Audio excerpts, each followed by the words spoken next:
I'm not going to actually talk at all about it. Trying to actually work out really going back to the understanding the impact of web on scholarly communication. So I'm trying to actually understand what are these scholarly communications, what are the issues of them. We all know that they're changing also. We all know that the web makes us work in a different way, communicate in a different way, store information in a different way.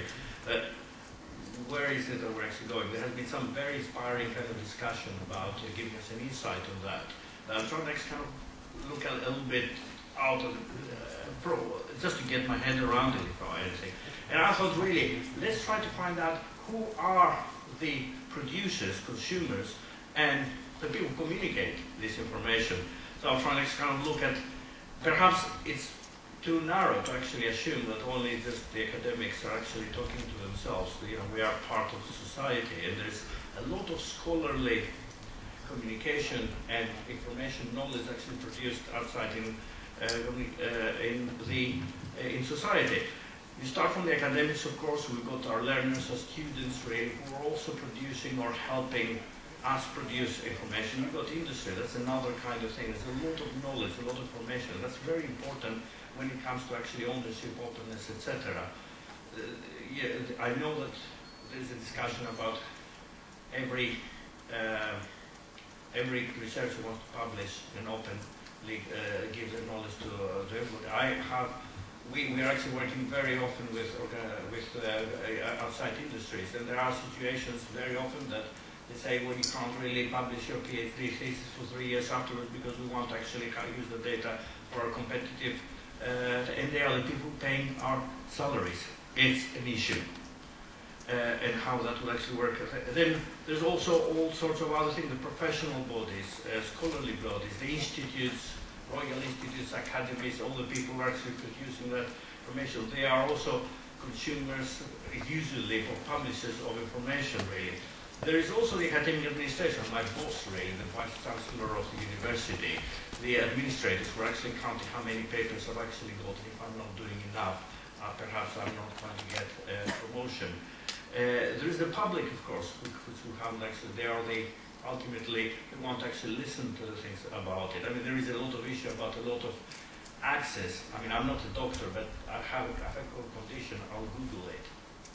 What kind of information will I actually get? What does it mean to me as not a medical doctor? But there's also the funding bodies, regulators, all the people who are actually out there. I want to actually say, well, look at me, I'm really good at this, give me some money, kind of thing, to do some research with the European Union, etc. These are the issues, really. So that was one of the aspects. And the other thing, vertically to that, is really the kind of issues and the challenges you have for each one. Obviously, the intellectual property rights, open versus closed, who got control, is an issue. The issue of scholarly authority, who does knowledge belong to? I mean, obviously, as things go very fast, flow very fast, you have the problem of, I would actually kind of use the metaphor that Heraclitus, 600 years BC, actually said you can never get into the same river twice, right?